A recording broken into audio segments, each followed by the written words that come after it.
All right. Let's talk about The Smashing Machine. The Smashing Machine follows MMA legend Mark Kerr as he rises to fame in the violent world of mixed martial arts while battling addiction, heartbreak, and the weight of his own success. Let's get it. It's time. I think that's what they say. I think that's the line. The good. Benny can do it all. He can do it all. He can play a with a horrible way of spreading sunscreen, a fart mouth villain opposite of Adam Sandler, and directs the best movies. Hands down. Damn it, Benny.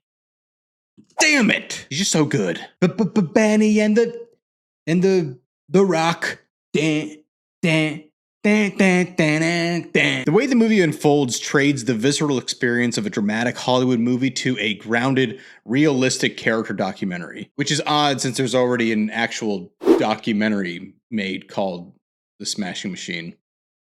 All right. This goes into a both good and bad category depending on how you want to experience this movie. It leans heavily into the realistic tragedy of the beginnings of the sport as well as Mark Kerr's addiction, which kind of felt short-lived, to be honest. Which I think was the point since this wasn't really a dramatization. You know what I mean? Shut up, jabronis! Sit your candy ass down for a look at what real acting looks like from The Rock or Dwayne. It's just Dwayne.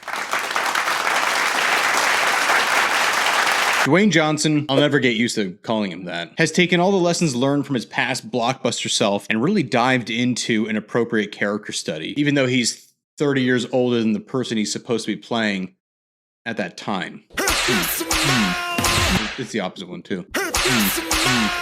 You know, I actually trained both my eyebrows to be able to do that.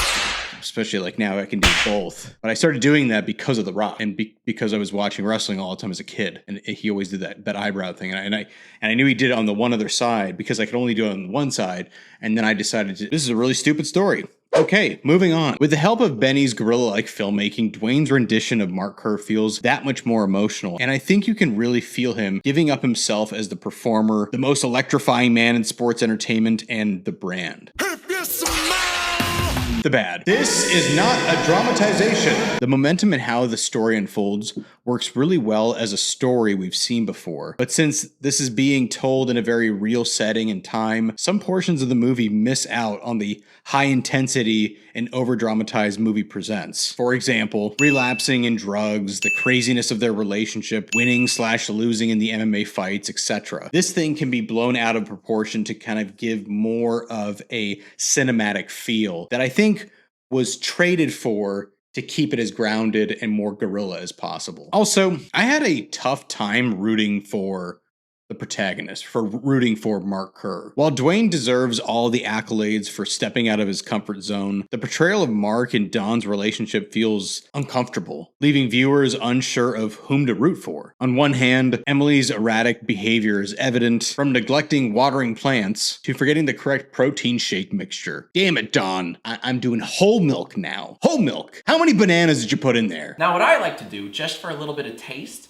is add some protein. On the other hand, Mark's lack of self-reliance and his passive-aggressive nature, coupled with his selfish ego, create a rather unsettling dynamic. Overall, The Smashing Machine showcases Benny Safdie's sharp command over storytelling and direction, while giving Dwayne Johnson a chance to flex his real acting range. Though the film plays it somewhat safe in the tone, it makes up for it with the gritty, guerrilla-style filmmaking, bruises, elbows, and sweat included, and a raw story of redemption in the shadow of defeat. Go see it.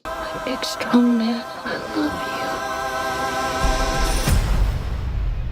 What do you think, jabroni? Are you a fan now that The Rock can finally have one of those possible Oscars under his belt? I mean, the world championship belt, you know. That or the fact that, you know, he's going to be concentrating more on these type of movies rather than big blockbusters.